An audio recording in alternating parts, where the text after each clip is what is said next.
We're still going to be hot again tomorrow. Let's take a look at the big picture pattern and how things are going to change as we hit the end of the work week and head into the weekend. Tomorrow, the inland heat continues. We have the heat dome that's in place overhead. That area of low pressure off the coast is going to edge a little bit closer to us. Its position right now still allows for that onshore influence. A little bit of fog is trying to sneak through the Golden Gate right now, and that area of low pressure is going to sneak close enough to us by the end of the work week and into the weekend that it's going to help to nudge the heat dome away from us, kick in a stronger onshore breeze, bring our temperatures back to normal for the weekend, and even fire up a few thunderstorms in the Sierra, something we'll be watching as we head through the course of the next several days. Let's take a look at the 4-day air quality forecast, because this type of weather pattern that's producing the heat is also pretty efficient at trapping urban pollution near ground level. So as another spare the air alert today. Tomorrow looks like we're going to be back into the moderate category across the board, and then we're going to experience improving air quality in addition to our improving temperatures as we head through the weekend. Looking outside right now from the Mark Hopkins Hotel, things are looking pretty good. That little smudge of haze on the horizon is visible, but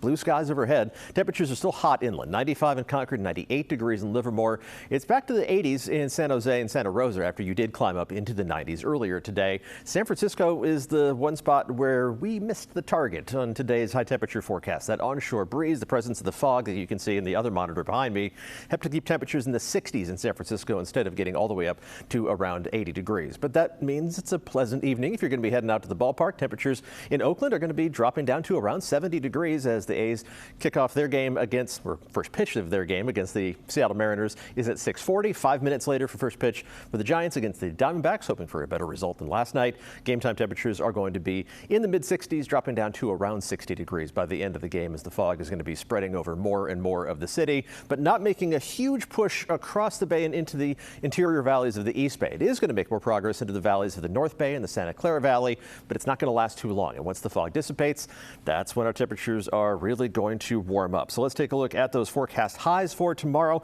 We'll start off the day in the 50s and 60s across the board. Let's try to bring the temperatures onto the map here. There we go. Into the middle portion of the 90s in San Jose, upper 90s for Los Gatos, and above 100 degrees once again in Morgan Hill. This is the last day that will likely have widespread triple-digit heat for those inland communities, including east of the Oakland Hills, 103 to 105 degrees. That is hot no matter where you slice it. Temperatures in the 90s in Fremont and Redwood City, low 70s along the coast. I think San Francisco will return to the 70s tomorrow, assuming the fog backs all the way up to the coast and even pulls away from the coast for a little while, with temperatures in the North Bay also mostly reaching up into the mid to upper 90s by tomorrow afternoon.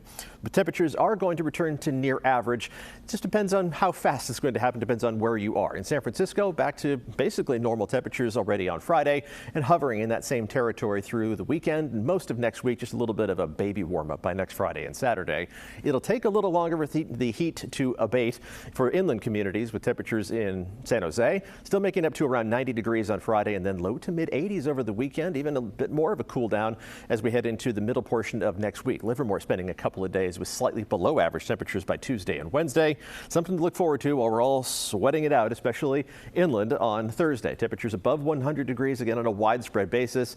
More 90s on the map on Friday, just the hottest spots approaching 100, and then back to near normal temperatures through most of next week, including the weekend, which is looking good. We'll be back into our back and forth fog pattern. The deeper marine layer gets it to push a little bit farther across the terrain obstacles surrounding the bay and a little bit farther inland. Temperatures along the coast, one more day where you're going to approach 70 degrees, maybe even exceed it, and then temperatures are back into the 60s as we head all the way through next week. But I think each day you should see at least a little bit of sunshine glimmering through. Liz? Oh, we'll look forward to that. Thank you, Paul.